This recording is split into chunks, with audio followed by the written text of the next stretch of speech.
जय माता रानी मित्रों।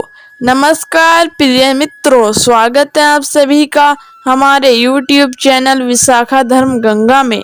हमारे चैनल से जुड़े रहने के लिए आप सभी का बहुत बहुत धन्यवाद। मित्रों, आज के इस वीडियो में हम आपको मसानी माता का इतिहास बताने जा रहे हैं। इनके लक्षण क्या होते हैं, यह कितने प्रकार के होते हैं और मसानी की काट क्या है, इनसे संबंधित विशेष प्रकार की जानकारी देने जा रहे हैं। मित्रों, सबसे पहले हम जानते हैं कि मसानी कितने प्रकार की होती है, उसके बाद आगे बढ़ेंगे। मित्रों, माता मसान को ही माता मदान भी कहा जाता है। माता मसानी यह सभी मसानी की रानी है और इनके अंतर्गत 360 प्रकार की मसान होती हैं, जो कि इनकी सेविकाएं के रूप में कार्य करती हैं। यह कोई देवियां नहीं होती, बल्कि जो स्त्री तंत्र विद्या या मसान देवी देवताओं की पूजा अर्चना करती हैं, उनकी साधना करती हैं और किसी घटना में उनकी मृत्यु हो जाती है, ऐसी स्त्रियों को आत्मा माता मसानी के अंतर्गत काम करती है। जैसे कि गुजरात में माता मेडोली बहुत प्रसिद्ध है और इनके नीचे जो शक्ति हैं उन्हें चाह पड़ी बोला जाता है। आपने कई बार भट्टों या साधकों से सुना होगा कि हमने मसानी काट दी है, हमने मसानी का यह कर दिया है, हमने मसानी का वह कर दिया है।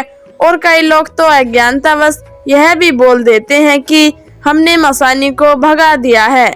ऐसे लोगों को यह जान लेना चाहिए कि यह जो शक्ति है माता मसान के नीचे की शक्ति होती है, जिन्हें साधारण भाषा में भूत प्रेत चुड़ैल भी कहा जाता है। और जो लोग यह कह देते हैं कि हमने मसानी को भगा दिया, तो ऐसा बोलना बिल्कुल गलत है, बल्कि उन्हें ऐसा कहना चाहिए कि हमने मसानी का रोग भगा दिया। मसानी का रोग जो मसानी के नीचे की शक्ति होती है वह होता है। इनकी शक्ति भी माता मसानी की शक्ति की जैसी ही होती है, लेकिन फिर भी माता मसानी के तुलना में इनके पास केवल 10% शक्ति ही होती है और यह 10% शक्ति इतनी ताकतवर होती है जिसे काटने में बहुत मुश्किल होती है। तो आप ही सोचिए, क्या माता मसानी के शक्ति को काट पाना आसान होता होगा? सभी देवी देवता माता मसानी के आगे नतमस्तक होते हैं और इनकी मर्जी के बिना कोई भी देवी देवता आगे नहीं बढ़ता है। बिना इनकी इजाजत कोई भी शक्ति किसी के घर तक नहीं पहुंच सकती। तो अब आप माता मसानी की शक्तियों के बारे में जान चुके हैं। अब जानते हैं कि मसानी क्रिया क्या होती है। मित्रों, मसानी क्रिया बहुत ही खतरनाक काला जादू है और यह एक टोना टोटका है। इसे सिर्फ वह व्यक्ति ही कर सकता है जिसे शमशान विद्या की जानकारी हो। मसानी विद्या जिसके ऊपर प्रयोग की जाती है, उस व्यक्ति के सारे काम बिगड़ने लगते हैं। ऐसे व्यक्ति को कई प्रकार की बीमारी हो जाती है और उसकी मौत भी हो सकती है। मसानी एक खतरनाक जादू है जिसमें शमशान में पड़े प्रेत आत्माओं एवं पीड़ित आत्माओं शक्तियों का प्रयोग किया जाता है। ऐसा करने पर सामने वाले किसी व्यक्ति के जीवन में परेशानियां आने लगती हैं और उस व्यक्ति के सारे काम बिगड़ने लगते हैं। मसानी क्रिया वह क्रिया है जिसमें किसी शमशान विद्या जानने वाले व्यक्ति द्वारा परजीवी आत्माओं को दास बनाकर किसी व्यक्ति के ऊपर भेजा जाता है।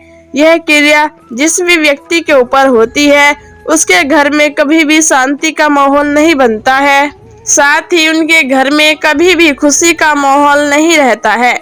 ऐसा व्यक्ति घर हमेशा शांति बनी रहती है, उसका घर शमशान की भांति हो जाता है। यह बहुत ही खतरनाक काला जादू है। अब जानते हैं कि मसान बीमारी क्या है।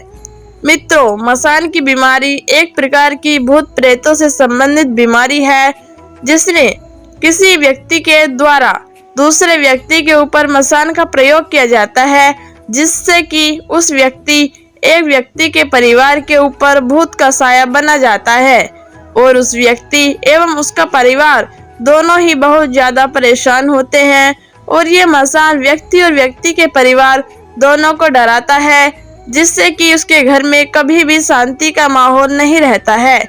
जिस व्यक्ति को मसान की समस्या होती है उसे सपने में खुद का सीढ़ी से गिर जाना ऐसा दिखाई देता है। साथ ही उसे हमेशा सिर दर्द, पेट दर्द एवं कभी कभी पैरों में दर्द की समस्या बनी रहती है, जिसके कारण वह व्यक्ति बहुत ही ज्यादा चिड़चिड़ा हो जाता है। इस बीमारी के निवारण के लिए व्यक्ति को तुरंत किसी तांत्रिक या फिर किसी जानकार व्यक्ति के पास जाना चाहिए ताकि इस बीमारी का इलाज किया जा सके। आपको खुद से ऐसा कोई प्रयोग नहीं करना चाहिए। आपको किसी तांत्रिक को दिखाकर ही इस बीमारी को हटाने के लिए कुछ प्रयोग करना चाहिए। अब जानते हैं मसानी हटाने के उपाय। मित्रों, अगर आपको कभी ऐसा महसूस होता है कि आपके ऊपर मसानी या फिर मसानी माता का प्रयोग किया गया है, जिससे कि आपके सारे काम बिगड़ने लगे हैं और आपके घर में कोई भी चीज सही से नहीं हो पा रही है, तो आपको जल्द से जल्द इस मसानी को हटाना होगा, यानी इसे कटाना होगा। मसानी को हटाने के बारे में हम आपको आगे बताएंगे। मित्रों, अगर आपको भी ऐसा महसूस होता है कि आपके ऊपर किसी ने मसानी का प्रयोग किया है, तो आपको जल्द से जल्द किसी तांत्रिक के पास जाना चाहिए ताकि तांत्रिक यह जान सके कि आपके ऊपर कौन सी मसानी का प्रयोग किया गया है। जिसके बाद तांत्रिक आपके ऊपर प्रयोग किए गए मसानी के बारे में जानकर आपको माता मसानी को चढ़ाने के लिए भोग के बारे में बताएगा।